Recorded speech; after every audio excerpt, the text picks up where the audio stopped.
So it seems as if a lot of the issues that are on the national stage or on the local stage as well, this question is about NAFTA. Does NAFTA need to change? If so, what do you propose? And we'll begin with Ms. Teachout. Yes, NAFTA needs to change.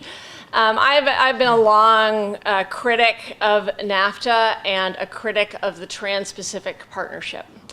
So when NAFTA was proposed, there were a lot of promises about the jobs that it was going to bring back, or that it was going to create. It hasn't created those jobs. Instead, it's actually undermined our economy. We've been offshoring jobs. And if you look at NAFTA combined with China joining the WTO, you see, depending on the different estimates, as much as 5 million jobs that have gone overseas, 50,000 manufacturing facilities. 50,000 manufacturing facilities. And one of the things that you see with these trade deals is they offshore good jobs, good quality jobs, the kind of jobs that we can have here. There's a new trade treaty proposed called the Trans-Pacific Partnership, which I'm a strong opponent of. And one of the problems with these trade deals is they not only offshore jobs, they offshore democracy. NAFTA and now the proposed TPP has a provision which allows for courts, but they're not really courts. They're actually staffed by corporate lawyers who then can override local decisions. And I really believe that local governments should be making their own decisions, like on fracking. There's a province in Canada that passed a fracking ban and then was sued under NAFTA because a company said it would lose profits. I think we should be making our own decisions about whether we want fracking or not, and not open ourselves up to being sued by companies saying that they have lost profits. So there's a lot of different moving pieces in NAFTA. There's a lot of different moving pieces in the Trans-Pacific Partnership.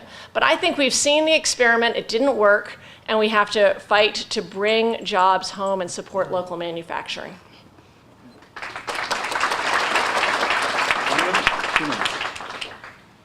I think any trade agreement over a period of time should be reevaluated. NAFTA certainly, and other trade agreements that we have, to make sure that they still meet the needs and are being fairly adhered to by our trading partners, etc.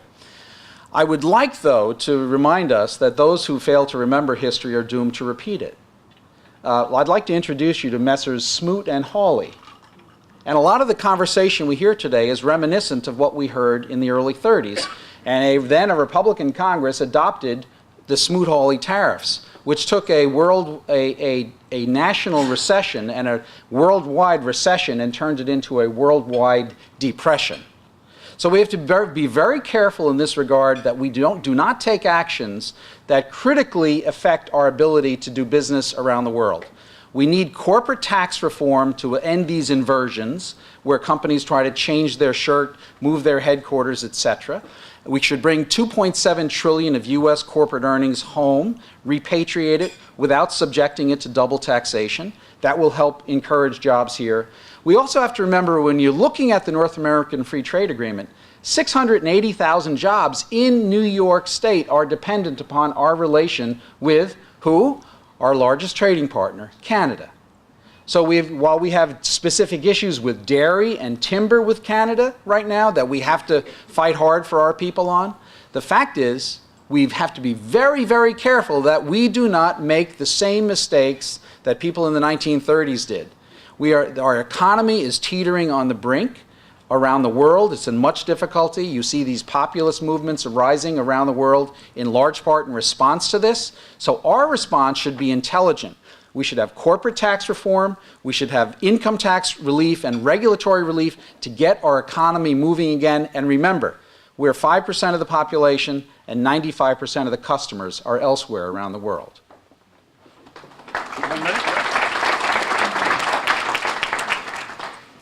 I just want to address a few more areas. This is an area where we have a real disagreement on trade policy between myself and John. And because the Trans-Pacific Partnership is on the table right now, that's something where who you elect to Congress will actually really make a difference. So I want to address one other reason why I strongly oppose the Trans-Pacific Partnership, and that is Made in America. So there's Made in America provisions that say if you're a local government, American government, you should be using American goods in your building. I think those are really important.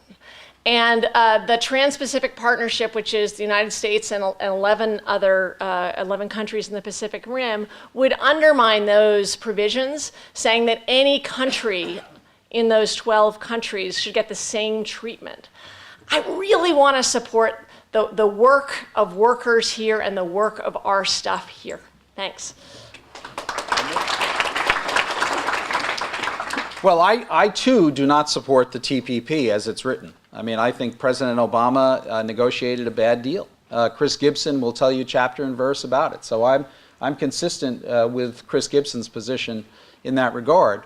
But I think it's vitally important that we use this opportunity in the next Congress. And if I am honored to serve you with election to Congress, I'm going to work very hard to try to get our economy moving again. And again, I mentioned these corporate inversions. You read a lot about them. Pfizer tried to do it. Burger King did it.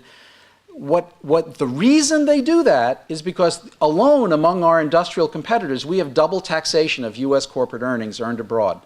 If you do business in Germany, you're taxed there. And if you bring the profit back to the United States, you're taxed again. It's just dumb. We need to fix this, and we can do it.